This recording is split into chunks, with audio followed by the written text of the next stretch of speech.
BNP নেতার বোনকে তালাক দেওয়ায় ৮ মামলার আসামি হলেন রাশেদুল। বিএনপি এত মামলা যাবে কোথায়? দেখেন, আমার বাবার নামেই কিন্তু গত সর্বনিম্ন ৩টা মামলা সবসময় থাকছে, এবং চাচাতো ভাই জেলা পর্যায়ের ছাত্রদলের সেক্রেটারি, তার নামে সর্বনিম্ন ৬টা মামলা অল টাইম থাকছে, এবং দৌড়ের উপর তো ছিলই। তো এসব মামলা কোথায় যাবে বলেন? কোনো না কোনো ফাঁক ফকর দিয়ে তো বের হতে হবে। এই যে একটা খবর, বিএনপি নেতার বোনকে তালাক দেওয়ায় ৮ মামলার আসামি রাশেদুল।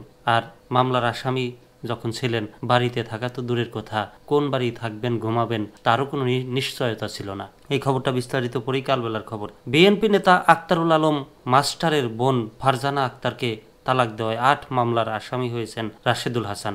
একের পর এক মামলায় রাশেদুলের জীবন এখন বিপর্যস্ত। জানা যায়, ফারজানা আক্তারের সঙ্গে পারিবারিকভাবে বিয়ে হয় স্থানীয় রাশেদুল হাসানের। এই দম্পতির 2টি কন্যা সন্তান রয়েছে। তবে বনিবনা না হয় এক সময় তাদের মধ্যে সারাসারি হয়ে যায়। আক্তার মাস্টারের বোনকে তালাক দেওয়ার পরই রাশেদুলের জীবনে নেমে আসে ঘোর অন্ধকার। একের পর এক পট পরিবর্তনের আগে অন্তত 5টি মিথ্যা ও হয়রানিমূলক মামলায় অভিযোগের সত্যতা না পাওয়ায় অব্যাহতি পেয়েছেন। কিন্তু 5 আগস্টের পর নতুন করে আবার শুরু হয়েছে হয়রানি। বৈষম্য বিরোধী ছাত্র আন্দোলনের সময়ে সহিংসতার ঘটনায় দায়ের করা অন্তত 2টি হত্যা মামলা সহ 3টি মামলায় আসামি করা হয়েছে রাশেদুলকে। একের পর এক মামলায় রাশেদুল এখন এলাকা ছাড়া। আর এই সুযোগে রাশেদুল 6তলা বাড়ির পাশের 70% কৃষিজমি সহ সব জমিজমা সম্পত্তি দখল করে নিয়েছেন বিএনপি নেতা আক্তার মাস্টার ও তার লোকজন। খোঁজ নিয়ে জানা যায়, আক্তার মাস্টারের বোন ফারজানা স্থায়ী ট্যাংরা প্রাথমিক বিদ্যালয়ে শিক্ষকতা করতেন। তবে রাশেদুলের সঙ্গে সারাসারি হলে ফারজানা দীর্ঘদিন স্কুলে অনুপস্থিত ছিলেন। তার অনুপস্থিত থাকায় তখন স্কুলের প্রধান শিক্ষক ওমর ফারুক সেটি শিক্ষা অফিসকে জানিয়ে চিঠি লিখেছেন। এরপর ফারজানাকে সাময়িক বরখাস্ত করা হয়। এর জের ধরে 5 আগস্টের পরে প্রধান শিক্ষক ওমর ফারুক এবং ম্যানেজিং কমিটির সভাপতি জাহাঙ্গীর আলমের বিরুদ্ধেও দেওয়া হয়েছে হত্যা মামলা।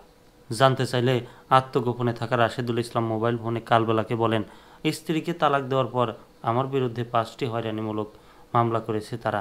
সব মামলাই আমি খালাস পেয়েছি। 5 আগস্টের পরে নতুন করে আরও 2টি হত্যা মামলা সহ 3টি মামলায় আসামি করা হয়েছে।